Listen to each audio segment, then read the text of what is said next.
లో చుక్కెదురైంది. హైదరాబాద్ నుంచి దుబాయ్ వెళ్లేందుకు అవినాష్ యత్నించారు.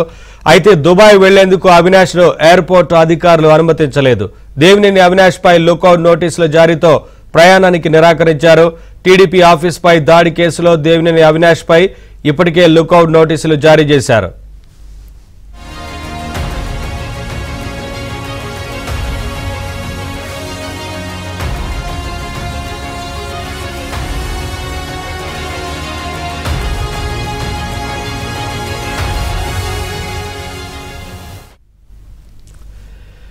దేవినేని అవినాష్ కు శంషాబాద్ ఎయిర్పోర్ట్ లో చుక్కెదురైంది. హైదరాబాద్ నుంచి దుబాయ్ వెళ్లేందుకు అవినాష్ యత్నించారు. అయితే దుబాయ్ వెళ్లేందుకు అవినాష్ ను ఎయిర్పోర్ట్ అధికారులు అనుమతించలేదు. దేవినేని అవినాష్ పై లుకౌట్ నోటీసుల జారీతో ప్రయాణానికి నిరాకరించారు. టీడీపీ ఆఫీస్ పై దాడి కేసులో దేవినేని అవినాష్ పై ఇప్పటికే లుకౌట్ నోటీసులు జారీ చేశారు. ఇదే అంశానికి సంబంధించి మరింత సమాచారం మా క్రైమ్ కరెస్పాండెంట్ ప్రవీణ్ అడిగి తెలుసుకుందాం.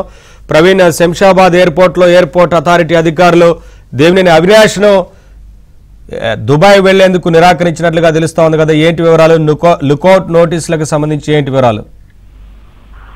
ప్రస్తుతం ఈ ఏపీ పోలీసులు అయితే ఇన్వెస్టిగేషన్ కొనసాగిస్తున్నారు. ఎందుకంటే టీడీపీ కార్యాలయంపై దాడి కేసులో ఇప్పటికే వల్లభనేని వంశీకి సంబంధించి కూడా పూర్తి స్థాయిలో హైదరాబాద్ లో సోదాలు చేసినటువంటి పరిస్థితి ఉంది. వల్లభనేని వంశీ ముందస్తు బెయిల్ కోసం హైకోర్టు వెళ్లినటువంటి సందర్భాన్ని చూసాం. ఇదే కేసులోనే చాలా కీలకమైనటువంటి నిందితుడు దేవినేని అవినాష్ పక్కా ప్రణాళికతోటే టీడీపీ కార్యాలయంపై దాడి చేశాడు. అతని అనుచర వర్గం కూడా దాడి చేసినటువంటి పరిస్థితి కూడా కనపడింది. దీంతో టెక్నికల్ ఎవిడెన్స్ ఆధారంగా చేసుకుని మంగళగిరి పోలీసులు కేసు నమోదు చేసి ఇన్వెస్టిగేషన్ కొనసాగిస్తున్నటువంటి తరుణంలో విదేశాలకు పారిపోయేందుకు దేవినేని అవినాష్ ప్లాన్ చేసుకుని హైదరాబాద్ కు రావడం జరిగింది.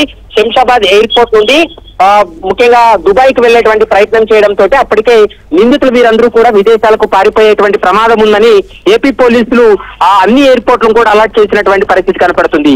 దేవినేని అవినాష్ పాస్పోర్ట్ తీసుకొని ఎయిర్పోర్ట్ కు వచ్చి ఎయిర్పోర్ట్ నుండి తను దుబాయ్ వెళ్లేటువంటి ప్రయత్నం చేయడంతో అక్కడ ఇమిగ్రేషన్ ఆఫీసర్స్ కావచ్చు, ఎయిర్పోర్ట్ అధికారులు దేవినేని అవినాష్ ను కూడా ఆపివేయడం జరిగింది. వెంటనే సంబంధిత పోలీసులకు ఎక్కడైతే ఎఫ్ఐఆర్ అయిందో ఆ లా అండ్ ఆర్డర్ పోలీసులు కూడా ఎయిర్పోర్ట్ సిబ్బంది తర్వాత ఎయిర్పోర్ట్ పోలీసులు కూడా సమాచారం అందించినటువంటి పరిస్థితి. ఎందుకంటే ఇప్పటికే వారిపైన లుకౌట్ నోటీస్ ఉంది.